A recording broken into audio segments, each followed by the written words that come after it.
인사합시다. 할렐루야.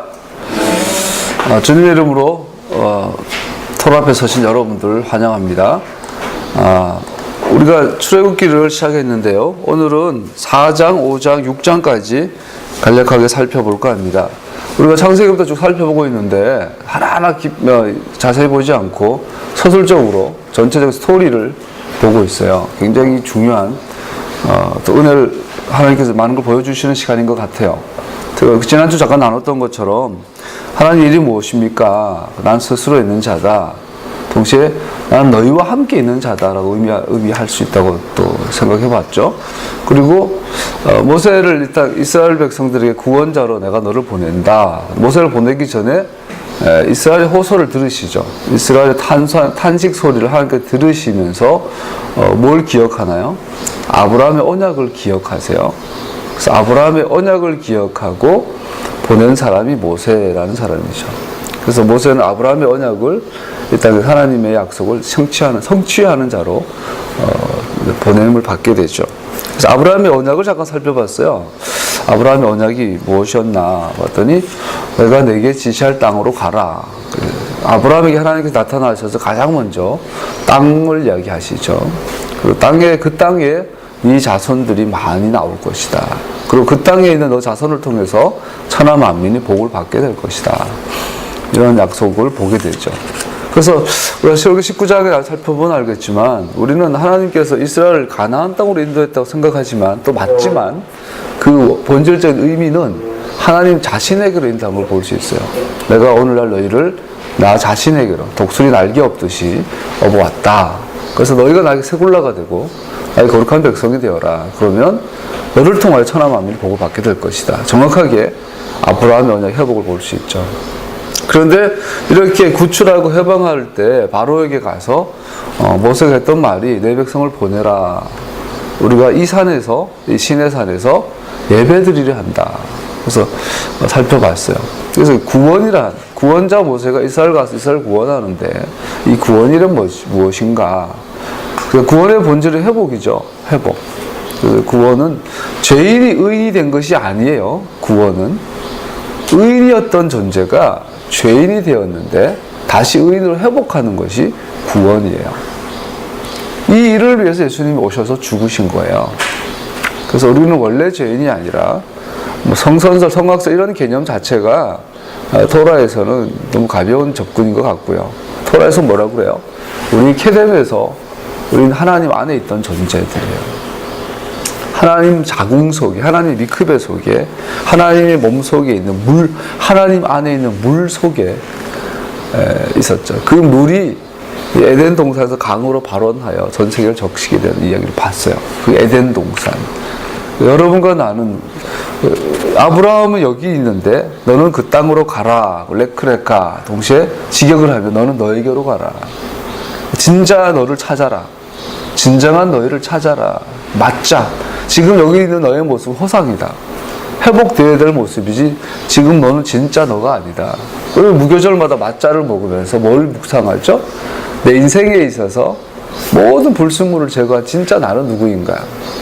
진짜 나가 누군가라고 지난주 잠깐 나눴죠? 사람. 참 사람. 그래서 예수님은 이 참 사람을 성경 뭐라고 표현하나요? 사람의 아들. 인자라고, 인자. 그 다니엘서 보면은 인자 같은 이가 옛적부터 계신 이가 인자 같은 이. 에스겔에서 보면 인자야 너는 가서 예언하라. 너는 가서 이스라엘을 구원하라. 물론 에스겔을 향하여 말한 거지만 동시에 참 사람. 예수님께서 이 땅에 본인을 인자라고 그래요. 나는 인자로 왔다. 사람의 아들로 왔다. 원판 불변의 법칙을 잠깐 나눴어요. 이 사람이 사람인지 아닌지 알려면 자식을 보면 알아요. 자식을 낳았는데 원숭이를 낳았어. 그럼 아버지는 얘는 성령한 원숭이야. 인간 닮은 원숭이인 거예요. 그래서 진짜 사람은 사람을 낳아요. 그 하나님께서 사람으로 오신 것이 아니라 사람의 아들로 오신 거예요. 참 사람으로 오신 거예요. 맞자로 오신 거예요. 그리고 무교절마다 맞자이신 예수님을 묵상하면서 참 사람이신 예수와를 바라보면서 누구를 만나죠? 나를 만나는 거예요. 진짜 나. 그 진짜 나는 뭐죠? 하나님의 형상. 어제 우리가 레위기 18장을 잠깐 나눴어요. 레위기가 재밌는 게 일단 6장 1절에부터 나오면 나는 주다, 나는 주다. 5장에 보면 바로가 큰 소리쳐요. 주가 누구간데? 너희의 주가 아도나이가 누군데? 내가 내 노예를 내가 왜 보내야 되냐? 그랬더니 하나님께서 그놈 봐라. 그리고 그 출애굽기 모든 이 역사가 뭐죠? 하나님의 자기 계시예요. 내가 누구 궁금하니? 먼저 바로에게, 이스라엘에게, 그리고 성경의 독자들에게 내가 누군지 알려주겠다. 그리고 6장 초반부터 하나님께서 계속 반복하는 게 나는 주다.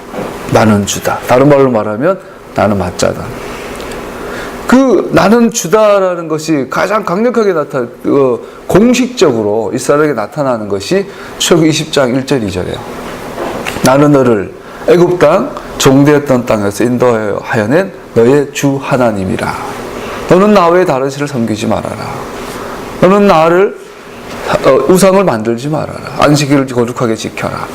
소위 10계명이 나는 주다라고 이스라엘 하나님 사이에 공식적으로 나타나시는 자기 계시예요. 그리고 규례들이, 미스파트들이, 파팀들이 나오고 성막이 나오고 그다음 연결되는 게 뭐죠? 레위기, 제사가 나와요.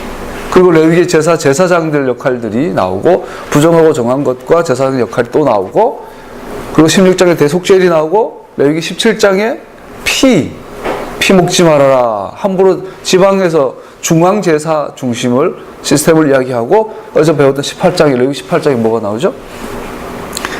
가나안과 애굽의 풍속을 따르지 말고 너희는 나의 명령과 나의 규례를 따라라. 나는 주다. 할렐루야.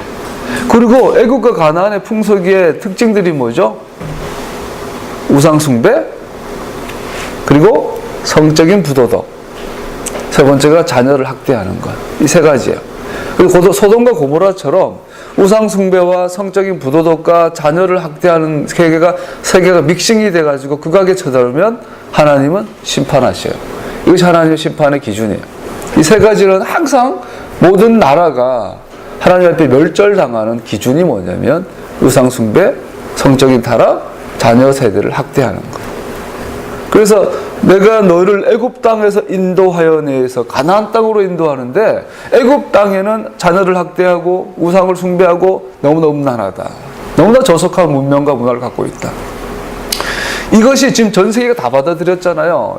애굽의 이 신화들이 바벨론 갔다가 그리스 갔다가 전 세계 헐리우드 통해서 지금 우리나라 심지어 소녀시대 원더걸스 애들도 노래할 때 보면 막 다윗의 별 들고 노래하고 피라미드 갖다 노래하고 우리가 워터피아 가보면은 문선명 거기다가 피라미드 갖다 놓고 뱀 대가리 갖다 놓고 이집트 컨셉 잡아가지고 우리나라 최대 워터피아 지금 운영하고 있잖아요. 워터피가 아니에요. 뭐죠? 여기 오션월드. 오션월드 처음에 모르고 수영 한참 하다가 파도풀에 가서 막 놀다가 고개를 딱 들었는데 뱀 대가리에서 눈이 빨간 빛이 쫙 나면서 입에서 물이 쫙 나오더라고요. 깜짝 놀랐어요. 오션월드 그런 건지 몰랐어요. 놀 때는 몰랐는데. 하여튼 이 애굽의 문화가 전 세계를 지금 전 세계 영화, 전 세계 뭐 이런 거 장악하고 있죠. 자, 이것처럼 이런 애굽을 떠나서 가나안으로 가는 하나님께서 그러셔요. 18장에서 이 가나안도 똑같이 음란하고 똑같이 우상 숭배하고 똑같이 자녀를 몰래 기고 바친다고요. 이 유행을, 문명을 떠나서 너는 나의 규례와 나의 명령을 지켜라. 그러면서 레위기 18장에서 가장 많이 반복되는 말이 뭔지 알아요? 나는 주다. 아니 아도나이, 아디 아노다. 아니 아도나이. 할렐루야.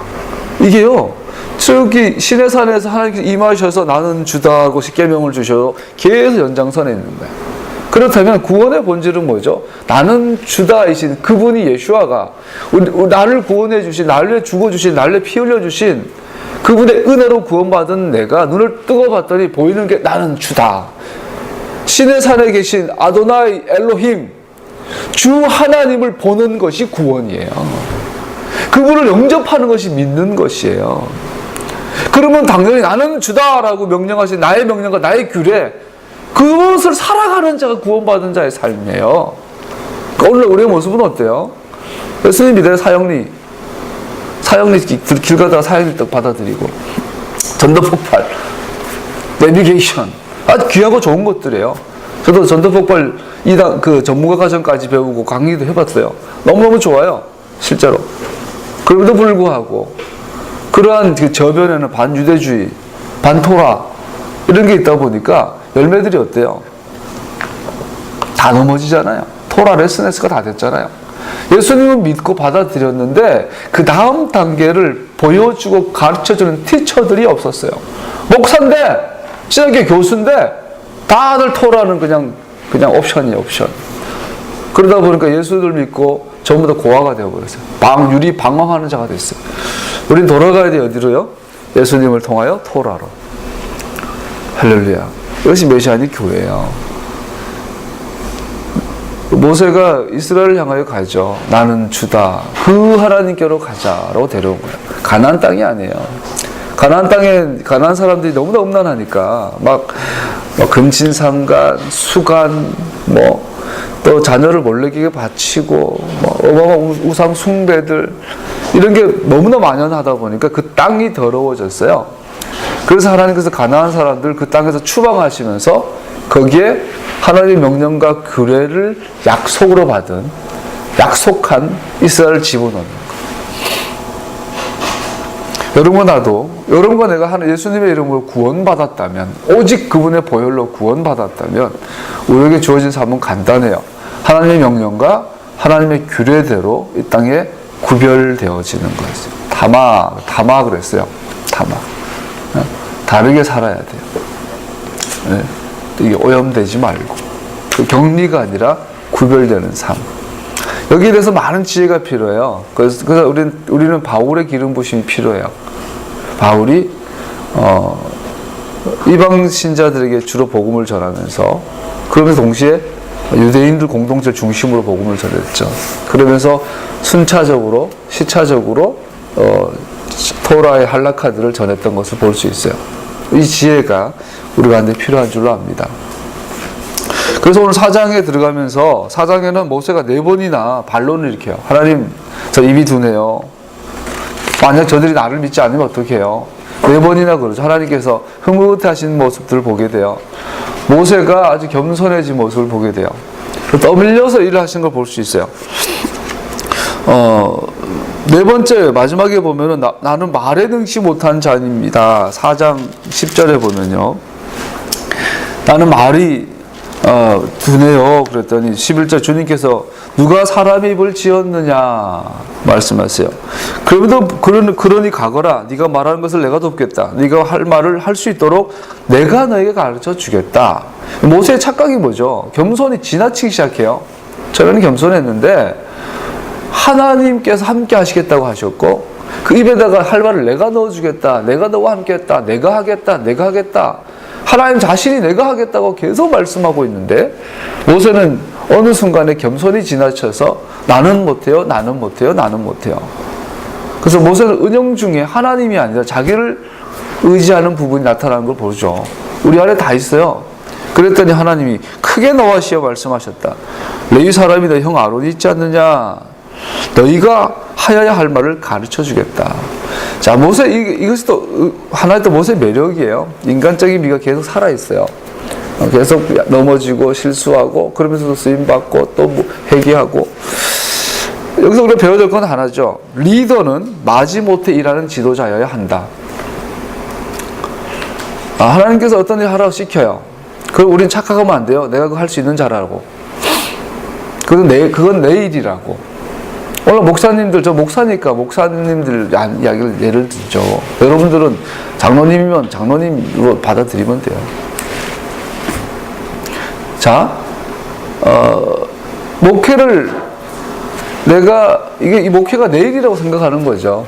목회가. 그거 내가 할 수 있다라고. 하나님 도와주세요. 그럼 제가 열심히 할게요. 이러는 거죠. 40일, 저도 한때는 기도 많이 다녔는데, 산에서 거의 잤죠. 근데 나부터도 내 안에 있는 그 심리가 있어요.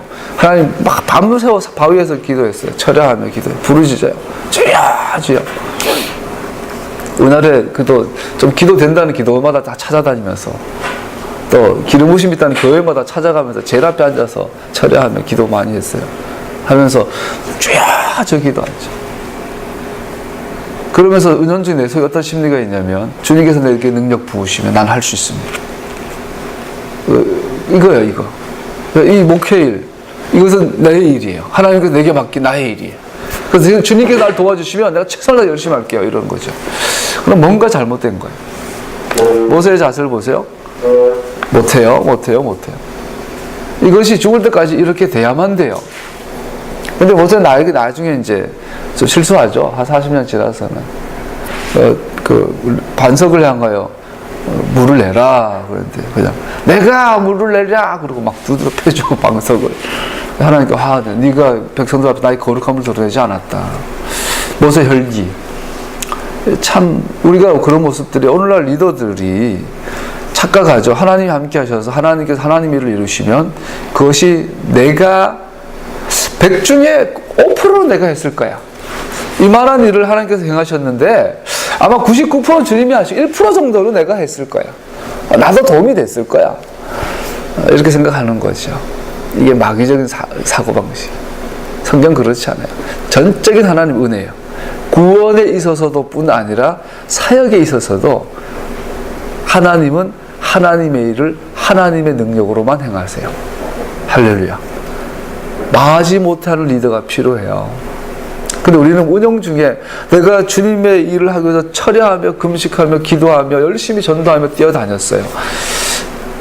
그래서 주님 여기 있단 말이죠. 하나님 기뻐하세요. 우리가 기쁨으로 주님의 동참하고 열심히 하는 걸 기뻐하세요.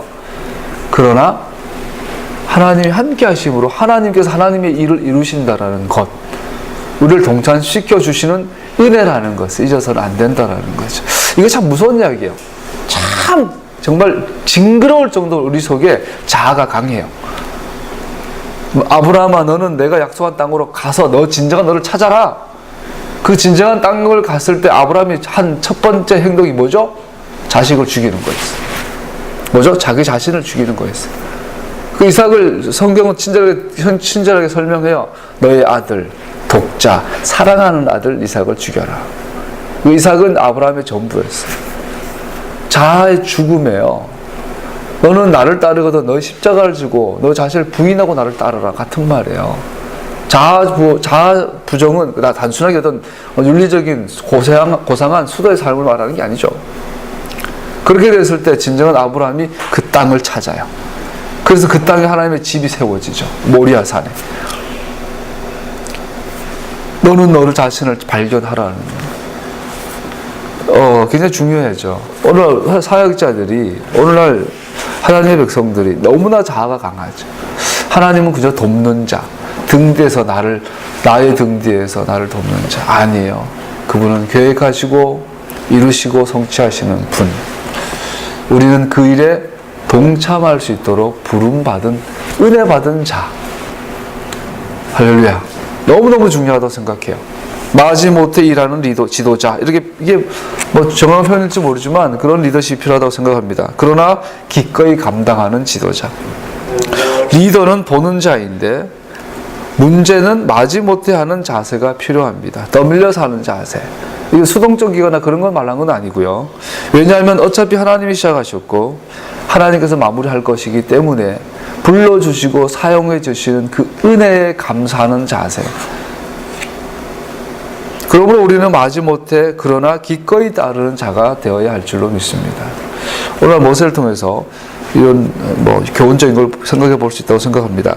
그 4장 18절부터 모세가 하나님의 말씀을 가지고 애굽으로 돌아오죠. 그래서 바로에게 가서 돌아오려고 해요. 18절에서 31절에 보면 돌아오려고 하는데 그때 또 이해할 수 없는 일이 하나 터져요. 갑자기 하나님의 사자가 나타나서 모세를 죽이려고 해요. 내가 너에게 나의 아들들을 놓아 보내어 나를 예배하게 하였건만 너는 그를 놓아 보내지 않았다. 그러므로 이제 내가 너의 맏아들을 죽게 하겠다. 이렇게 약속을 받고 모세가 길을 가는데 어떤 숙소에 머물러 있을 때 주님께서 찾아오셔서 모세를 죽이려고 하였다. 이해가 안 되죠? 금방까지 엄청난 비전 주시고 약속 주시고 함께 한다 그러시고 막 안 간다고 그런 애를 그냥 끝까지 붙잡아 화를 내면서도 보내시면서 결국은 순종해서 가려고 하니까 죽여버리려고 그래요. 이해할 수 없어요. 그런데 십보라라는 모세의 아내가 과연 모세의 아내예요. 전후 상황을 딱 파악한 거예요. 그리고는 십보라가 부시도 칼을 가지고 제 아들의 포피를 잘라 모세의 발에 대고 당신은 나에게 피난편입니다 라고 했다. 어떤 유명한 성경 통독 강사 목사님이 이 구절을 가지고 막 십보라 성깔 있다고 막 설명하더라고요. 여보라고 십보라가 너무 여자가 강하고 하니까 롤리타 컴플렉스 설명하면서 나이 많은 남자일수록 부드러운 여자를 좋아하는데 이 여자가 너무 억세니까 결국 나중에 모세가 이도피아 흑인 여인을 취했다고. 여자가 너무 강하면 안 된다고 이렇게 설명하더라고. 나도 옛날에는 아멘 했어요. 그런 것보다 부드러운 여자를 결혼해야지. 그랬는데 토라를 배우면서 이야 참 거짓말 참 멋있게 한다. 텔레비에 나와서도 거짓말 하는구나 생각을 하게 됐어요. 십보라는 정말 위대한 영적인 어머니예요. 이때 십보라가 이러지 않았으면 모세는 죽었을 거예요. 진짜. 자, 이것을 어떻게 이해할 수 있을까요? 여기서 우리는 순종과 불순종의 모습을 보게 돼요. 다시 말합니다. 하나님은 자신의 말씀을 진지하게 받아들이심으로 그에게는 오직 순종만 있을 뿐이라는 것입니다. 여기 곧 하나님께 대한 이스라엘의 언약의 출발점에서 하나님과 이스라엘의 언약의 출발점에서 그 지도자는 순종의 중요성과 불순종의 무서운 결과를 다시금 되새겨야만 했습니다. 이 교훈을 주겠다는 거죠. 즉 할례의 계명을 지킬 필요성과 관련한 일종의 심판 혹은 경고로서 보여야 할 것입니다. 창세기 17장에는요. 할례는 언약받은 백성이 반드시 행해야 될 것이에요. 그런데 모세는 아들에게 본인은 모르지만 최소한 아들에게도 할례를 행해야만 되는 형편이었어요. 모세는 할례를 받았을까요? 받았을 거라고 볼 수 있죠. 그런데 확실히 몰라요. 왜냐하면 모세가 태어났을 때는 아기 소리가 나면 다 죽이는 당하는 시대였잖아요. 그러다 보니까 8일째 되면 할례를 행해야 되는데 애를 숨겨서 키우고 있는데 어쩌면 못했을 수도 있죠. 그러나 뭐 했을 거라고 보는 게 더 일반적이겠죠. 어쨌든 모세는 특수한 상황이었기 때문에 할례라는 것이 그렇게 죽음을 좌우할 정도는 아니었을 수 있어요. 그러나 모세가 안정된 상황에서 아들을 낳았을 때 하나님과 아브라함과 언약을 잇따라서 아브라함의 언약에 쌓인 할례를 아들에게 행하지 않았다는 것은 이거는 일종의 불순종이에요.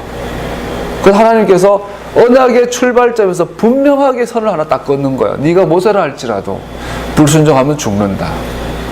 내가 너를 선택하였고 너는 특별한 나의 종이다 할지라도 너는 나와 대면하여 부르는 종이라 할지라도 불순종하면 죽는다. 이거를 분명하게 모세의 이 피할례 사건을 통해서 누구에게 말씀하고 있죠? 이제 이스라엘과 하나님과 언약을 맺게 되는 이스라엘을 향하여 동시에 경고하시는 거예요. 동시에 성경의 독자들을 향하여 경고하고 있는 거예요. 여러분과 내가 하나님의 사랑을 받고 언약을 받고 하나님과 기쁨의 동행을 하고 있다 할지라도 순종과 불순종은 정확하게 적용되어집니다.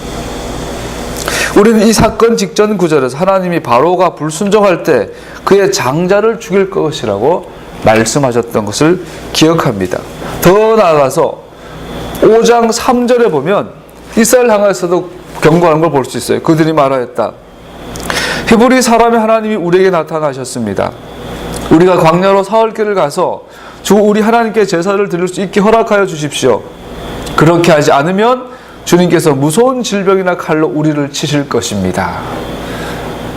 하나님께서 모세뿐 아니라 이스라엘과도 언약을 맺는 시작점에서 너네들이 불순종하면 내가 이스라엘을 치겠다라고 경고하는 것을 볼 수 있어요. 하나님의 약속은 언제든지 말씀과 경고가 동시에 오고 있죠. 할렐루야. 이걸 십보라가 본 거예요. 아, 내 남편 모세요. 당신은 남편이지만 위대한 이스라엘 지도자로 하나님의 선택받은 리더로 선택받았습니다. 그러나 당신은 지금 불순종했습니다. 지금 이 할례의 언약을 순종하지 않으면 내 남편이 죽겠다라는 것을 십보라가 본 거예요. 십보라는 누구죠? 우물가의 여인이에요. 억센 여자가 아니에요. 십보라는 뭘 봐요? 아브라함의 언약의 처음과 나중을 보는 자예요. 그래서 남편을 살렸어요. 이스라엘을 구원하는데 지대한 영향을 미치죠.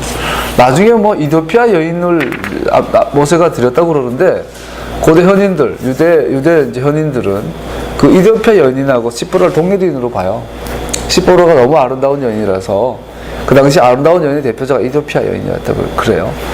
그래서 고대 이스라엘 유대인들은 시보라를 이디오피아 여인과 동일인으로 봐요. 모세가 바람 피운 걸로 보지 않아요. 나중에 살펴볼 기회가 있으면 살펴보고요. 그리고 빨리 넘어가죠. 5장으로 넘어갑니다. 그렇게 모세는 약속을 받고 이스라엘로 들어갑니다. 들어가서 모세와 아론이 바로에게 가서 이제 대면 바로 앞에서 말을 하죠. 주 이스라엘의 하나님이 말씀하시고 나의 백성을 보내라. 그들이 광야에서 나의 절기를 지켜야 한다. 나 예배 드려야 한다. 나의 절기를 지켜야 한다. 자, 굉장히 중요하죠. 모세가 바로에게 가서 이스라엘 구출하면서 두 가지 목적을 건드려요. 하나는 예배, 하나는 절기. 다른 말로 말하면 뭐죠? 이스라엘 정체성은 뭐죠? 절기를 지키는 것. 모에드, 하나님의 때를 따라 살아가는. 또 하나는 예배의 삶. 토라죠. 자, 이 두 개가 병개되는 것을 우리는 뭐라고 이해할 수 있나요? 배교죠, 배교. 마지막 때 되면 뭐 7년 대환란이 오고 뭐 광야로 도망가가지고 뭐 예배 드려야 되고 이런다는데, 그리고 우리는 적그리스도의 본질을 잘 알아야 돼. 우리가 요즘 우리 공동체에 주시는 계시가 뭐죠? 지피지기면 백전백승이라. 이 시대의 가나안, 이 시대의 애굽의 영, 스피릿은 어떤 형태로 우리에게 나타나고 있을까요? 우리는 그걸 전체적으로 보면 자본주의라고 봐요. 하나님 최근 우리에게 주시는 계시는 자본주의예요. 우리는 평생에 돈을 버는 경제적인 존재로 살아가면서 자본주의에 대해서 눈 감고 살고 있어요. 토라를 열어주시고 그 다음에 우리 공동체 열어주시는 부분이 지금 다 자본주의예요. 이 자본주의를 이해하지 않으면 돈, 적글세는 마지막에 경제 매매표, 666의 표 매매표라고, 돈표예요, 돈표, 전표예요, 전표. 즉 마지막 적글세의 정체성은, 그리고 요한계시록 보면 많은 비즈니스맨들이 나와요. 상고들이 많은 상품들을 만들어서 마지막에는 사람들의 영혼들을 사간다고 되어 있어요. 그래서 이 상고들, 왕들은 왕, 상고, 그 거짓 선지자, 이 세 그룹, 이 마지막 때의 적그리스도의 모습들이에요. 이 전체를 하나로 묶으면 뭐가 되나요? 난 자본주의로 봐요. 그 자본주의를 이해하지 않고는 토라 라이프는 내가 보기 불가능해요. 한국교회가 그동안 오직 기도, 오직 말씀, 그래서 수도 기도원 차려가지고 세상과 격려해서 기도 말씀 운동해가지고 결론은 뭐예요? 자본주의에 박살이 났어요. 세계 최대의 교회를 자랑하는 목사님이 세금 탈세로 부부관계가 파괴되고 부모와 자식관계가 파괴된 거 우리 눈으로 보고 있어요.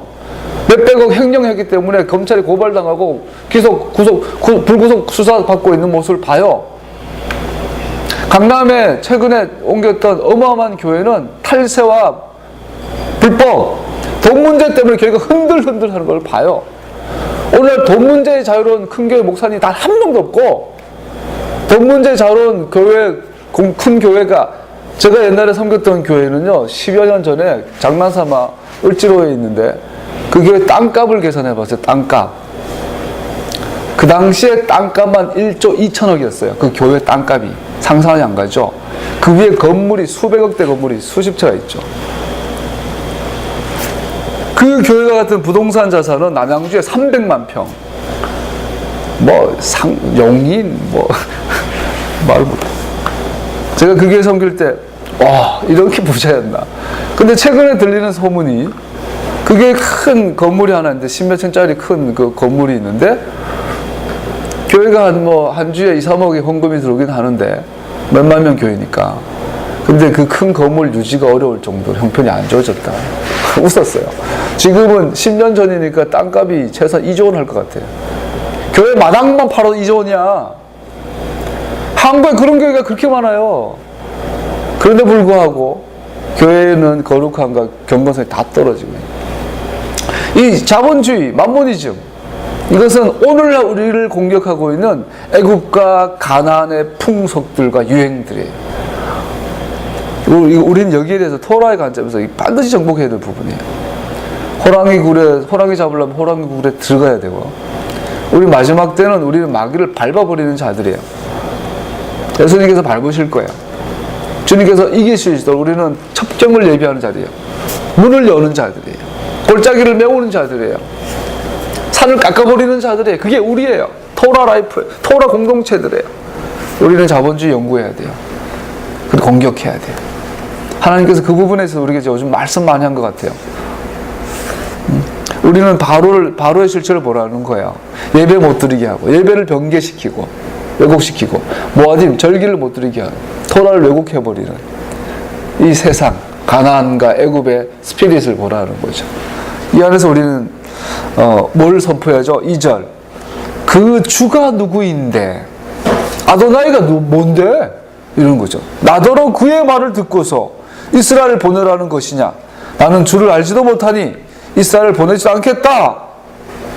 바로가 그냥 떵떵거려요. 야, 아도나이 엘로힘, 아도나이 아브라함의 하나님, 이삭의 하나님, 그게 뭔데? 나는 듣지도 않고 보내지도 않겠다. 하나님께서 하늘에 계신 자가 웃으시며, 그때부터 착착 계획적으로 차근차근 나는 나다, 나는 나다, 나는 주다, 나는 주다 계속 보이시는 거예요. 먼저는 바로에게, 먼저는 애굽 사람에게 나는 주다 보여주고는 바로를 죽여버려요.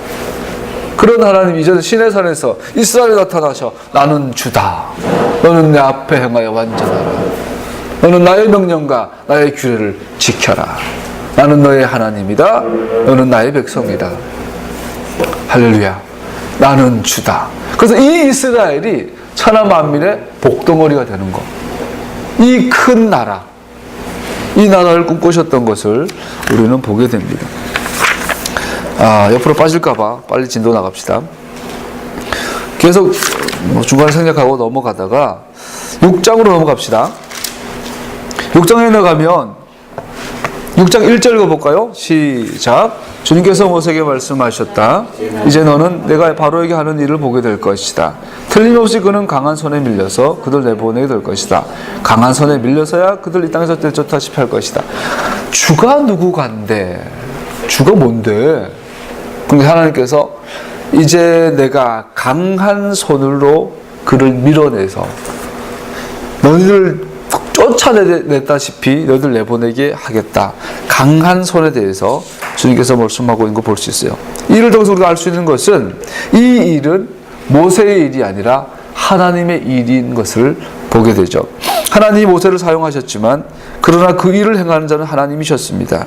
그러므로 여기에서 모세가 이적을 행하는 자로서 묘사되고 있지 않다는 사실을 우리는 주목해야 합니다.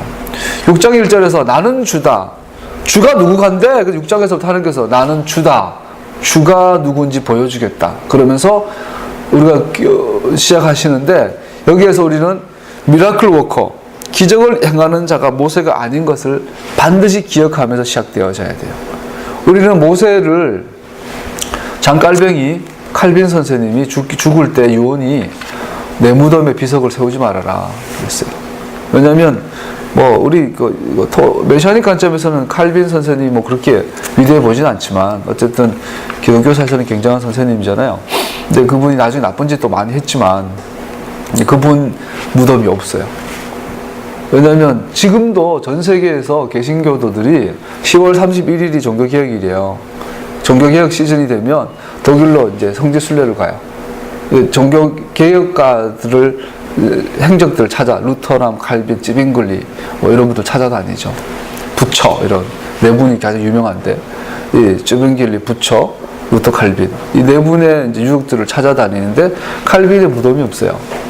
최근에 찾았다고 그래요. 조그마한 비석을 발견돼서 최근에는 이제 순례가 됐는데 옛날에 사람들이 숭상할까봐.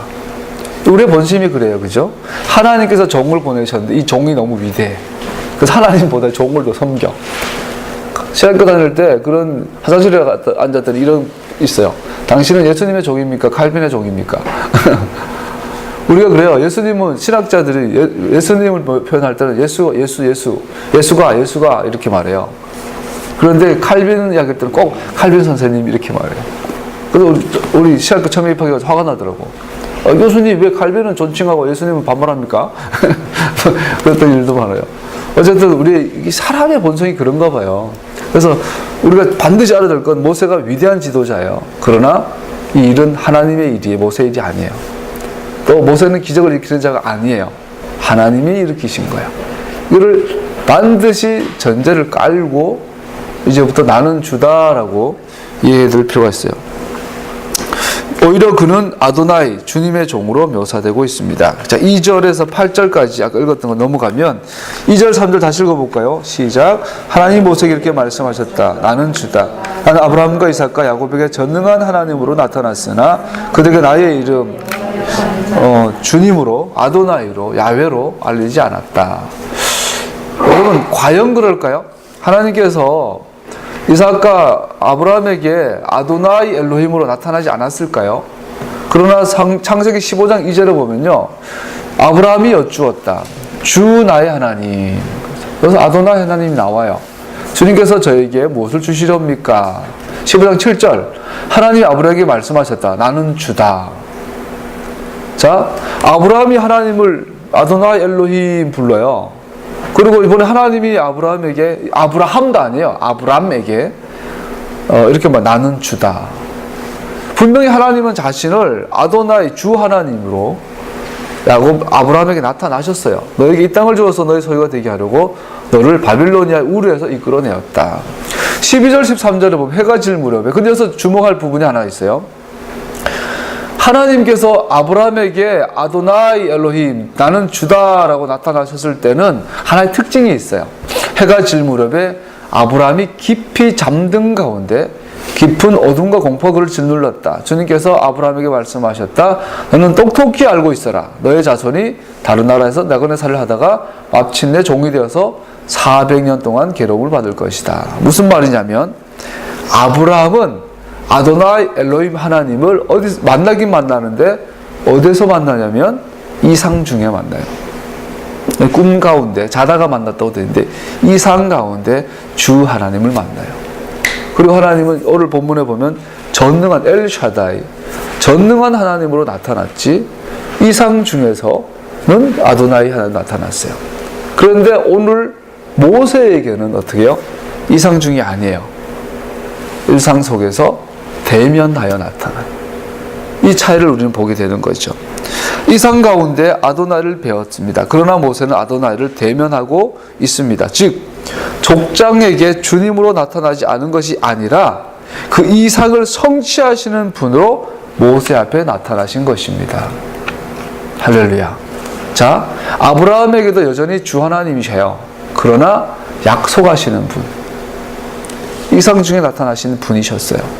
그러나 모세에게 나타나신 하나님은 이제 뭐죠? 약속을 성취하시는 분.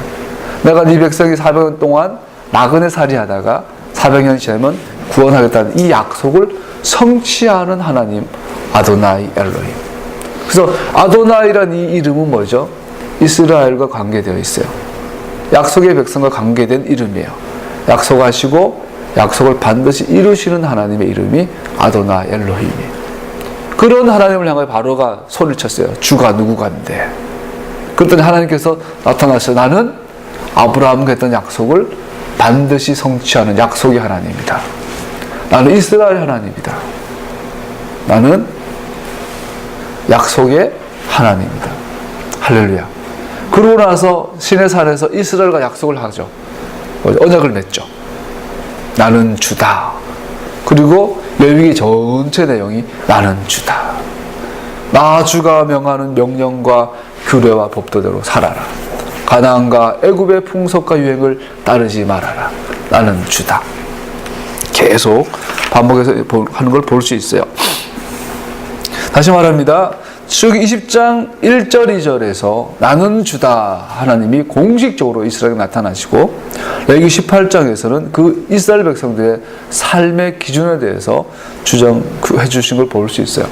여러분과 내가 교회를 다니고 예수님을 믿게 된다면 우리는 반드시 깨닫고 인식해야 될 하나님의 모습이 뭐죠? 약속의 하나님이에요. 이스라엘 하나님. 그 약속의 내용들이 뭘까요? 출애굽기, 레위기에 잘 기록되어 있어요. 그래서 유대인들은 아이가 임신하면 배에다가 계속 레위기 읽어준대요. 아이가 말을 히브리어 배우기 전에 레위기를 계속 가르친대요. 엄마가 4살, 5살까지. 그리고 4살, 5살 되면 히브리어를 가르친대요. 레위기로. 물론 뭐 다 그런지 모르겠지만 그렇다고 뭐 책에서 읽었어요. 유대인들이 일반적으로 그것이 하나의 풍속이 됐어요. 굉장한 객성이죠. 레위기는 성경의 핵심이에요. 하나님이 주님이신 것을 가장 정확하게 표현하는 책이 레위기예요. 근데 우리는 레위기는 그냥 읽지도 않고 공부하지도 않고 너무 힘들어하고. 우리 최근에 토라 포션 레위 공부하잖아요. 얼마나 은혜가 돼요. 얼마나 놀라운 예수님의 모습이에요. 야, 우리 예수님 이런 분이시구나. 이것은 그래서 어제 배운 것처럼 부부관계, 절대성. 이스라엘 사람들이 결혼식 날 그런다 그러죠. 신랑이 신부에게 반지를 꼽여주고 신랑이 신부와 결혼을 하면서 언약을 맺으면서 이렇게 표현한다죠. 당신은 나를 지금 신성하게 하였습니다. 나를 거룩하게 만들었습니다. 즉 신랑이 결혼식 날 신부에게 이런 고백을 한다 그러죠. 당신은 나를 하나님께 봉헌하였습니다. 이 말은 신랑과 신부의 관계는 절대적이에요. 다른 말로 말하면 벌거벗는 관계. 이 지구상에서 내가 살아가는 동안 유일한 한 사람 앞에서 나는 벌거벗을 수 있어요. 부모님이 아니에요. 그죠? 부모님 앞에서 벌거벗으면 그 정신병원을 가야 돼요. 이제는 그래서 남자 여자의 관계, 남자가 부모를 떠나 여자를 한 몸을 이루는 남자 여자의 부부 관계는 절대적인 관계예요. 왜 그럴까요? 이것은 하나님과 이스라엘의 관계를 보여주는 유일한 그림이기 때문에 하나님과 이스라엘은 부부 관계로 묘사가 돼요. 그래서 우리가 부부 관계를 이해하면 하나님과 이스라엘 관계를 이해하게 되죠. 그래서 하나님께 나는 주다, 내가 너희 명령과 모든 규례, 후킴들은 뭐죠? 얽매이는 족쇄가 아니라 사랑의 표현들이에요. 사랑이 뭐냐?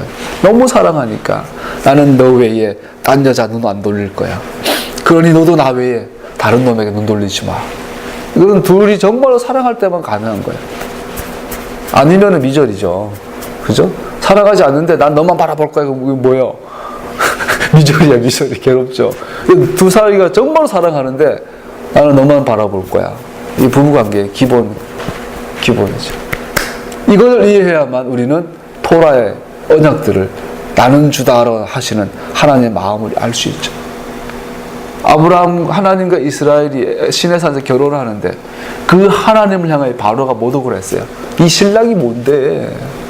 이 남편이 뭔데? 그 하나님 어떻게 해요? 애굽의 모든 장자와 바로를 심판해버려요. 에스겔 16장인가 보면요, 하나님의 분노의 마광의 칼이 나와요. 하나님께서 막 이만한 칼을 들고 나타나셔가지고요, 눈에 보이는데 다 죽여버려요. 근데 왜 죽인 줄 알아요? 내 마누라를 건드려? 이래요. 쉽게 말해요. 누가 감히 내 이스라엘을 건드려? 그리고 애굽, 모압, 에돔 다 목을 댕강댕강 다 쳐버려요. 그래서 에스겔 26장에 보면 마광된 칼이요 하나님의 분노의 칼이 나와요. 왜냐하면 이거는 부부이기 때문에, 두 사람 관계는 절대적이기 때문에. 그래서 우리가 이 땅에서 반드시 가장 중요한 관계는 부부관계예요. 그래서 가장 신성한 곳은 부부관계예요. 교회가 아니에요, 여러분. 금요 기도회가 아니에요. 일요일날 예배가 신성한 게 아니라 부부 사이에 예배가 회복되는 것이 가장 신성하죠. 그래서 절기 때마다 하나님 뭐라고 그래요? 미크라 코데시 거룩한 성회로 모이고, 어디에 있어요? 집에서 남자와 여자가 미크라 코데시 하는 거, 이것이 가장 거룩한 시간, 거룩한 장소예요. 성전이 아니에요. 하나님께서, 예수님께서 성전을 무너뜨려 버려요. 그리고 네 몸이 성전이라는 거예요. 우리 몸이 기도의 집으로, 남자가 기도의 집, 여자가 기도의 집, 그래서 하나가 되면 이것은 뭐예요? 미크라 코데시 거룩한 성전이 돼요. 그래서 우리 교회는 메시아닉 가정교회를 목숨 거는 거예요. 실패하든 잘하든 메시아닉 가정교회는 다른 비전을 없어요. 잊어보니까. 자, 우리가 이 땅에서 하나님의 규례의 명령대로 지켜가는 이 하나님의 신부로서 살아간다는 것은 나는 주다이신 주님을 정확하게 보는 것에서 시작된다고 생각합니다. 할렐루야. 그 6장 4절에서 8절까지는 모세 오경 전체 주장, 개관할 쪽을 보여줍니다. 즉 하나님은 이스라엘 백성들 구원하셔서 가나안 땅으로 주기로 한 약속을 이루시죠. 4절에 보면 그 애굽의 굴레에서 있는 이스라엘 백성들 부르심을 들었을 때 그는 자신의 언약을 기억하셨다. 5절이 그랬고요. 6절에 보면 이제 그는 이스라엘을 억압으로도 구원하셔서 그들로 자신의 백성이 되게 하고 자신은 그들 하나님 되실 것이다. 6절, 7절, 8절에 보면 그는 또한 그들의 조상에게 맹세하신 땅으로 그들을 데리고 들어가실 것이다. 여기에 나온 이 9절을 우리 6월절 세데르에서마다 4가지 절차로 계속 반복해서 매년 하고 있죠. 그래서 이것은 나는 주다. 하나님과 이스라엘의 결혼식을 앞둔 결혼 준비예요. 여자가 결혼 준비하면 할 게 많잖아요. 그래서 이제 결혼을 준비하는 하나님의 일인 걸 보죠. 6장 9절에서 13절까지 살펴보면 모세는 또 한 번 또 마지막으로 거절해요. 그랬더니 하나님께서는 또 한 번 명령하세요. 끝까지 거절하시고 끝까지 막 떠밀려가지고 뭐하지 못해 일하는 모세. 그런데 하나님께서는 그것이 좋아서 끝까지 모세야 네가 해라 네가 해라. 하겠다고 하는 놈은 내가 못 믿겠는데 못한다고 하는 네 놈은 내가 믿겠다. 그러고 막 계속 하신 것을 볼 수 있어요. 12절 한번 읽어볼까요? 시작. 이에 모세가 주님께 아뢰었다. 이스라엘 자손도 제 말을 듣지 않는데 어찌 바로가 제 말을 듣겠습니까? 저는 입이 둔하여 말을 할 줄 모릅니다. 그때요. 자, 그래서 모세 착각이 마지막 또 나와요. 모세는 끝까지 미련한 리더, 교만한 리더. 그렇게 뭐라고 말하냐면 어떻게 내 말을 듣겠냐고. 이스라엘도 내 말 안 듣고 바로도 내 말 안 들을 건데 나는 나는 말 주변이 없어요. 하나님께서 13절 이렇게 말해요. 주님께서 모세 아론에게 이스라엘에게 자손을 이집 땅에서 인도하여 내라고 명하셨다라고 말하고 있죠. 13절은요. 모세가 징징거리니까 하나님께서 아예 못 들은 척 하시고 그냥 선언해 버리셔요.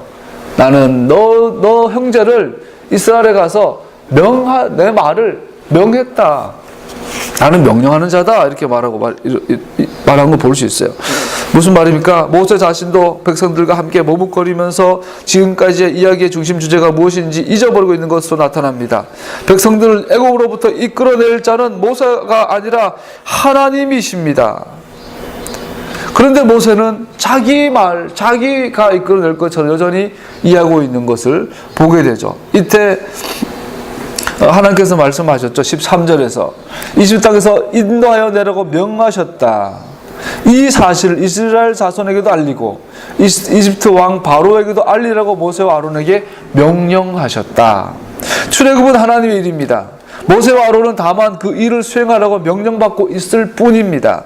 이러한 패턴은 오경의 나머지 이야기들을 통해 여러 차례 반복됩니다. 하나님의 최초의 믿음과 신뢰의 부르심은 회의와 두려움으로 직면하게 됩니다. 그러나 하나님은 동일한 순종의 부르심으로 응답하십니다. 그러나 이러한 순종의 부르심은 믿음과 신뢰의 필요성을 배제하거나 대체하지 않습니다. 자, 오경에 반복되는 패턴이 있어요. 하나님께서 믿음과 신뢰를 가지고 나에게 순종해라고 부르셔요. 아브라함을 부르시고 모세를 부르시고 부르세요. 부르면 이분들의 반응이 뭐냐면 회의, 두려움이에요. 그럼 하나님께서는 이번에는 어떻게 해요? 순종하라고 다시 한 번 더 명령하세요. 그래서 반복되는 패턴이에요. 자, 하나님의 종은 아까도 말씀드리죠. 하나님이 기뻐하시는 리더십은 이거 정확한 표현인지 모르지만 나아지 못해 하는 자세, 등 떠밀려서 하는 자세. 예수님이 그러죠. 크고 작은 자는 나아져야 할 것이고 섬김을 받으려면 섬겨야 할 것이다. 너희가 잔치에 초대받으면 상석에 앉지 말아라. 말석에 앉아라. 그랬다 주인이 와서 아니 거기 왜 앉으셨어요 선생님? 이 높은 자리에 앉으세요 라고 할 때 마지 못해 앉아라 말씀하시죠. 오늘날 필요한 리더십이에요.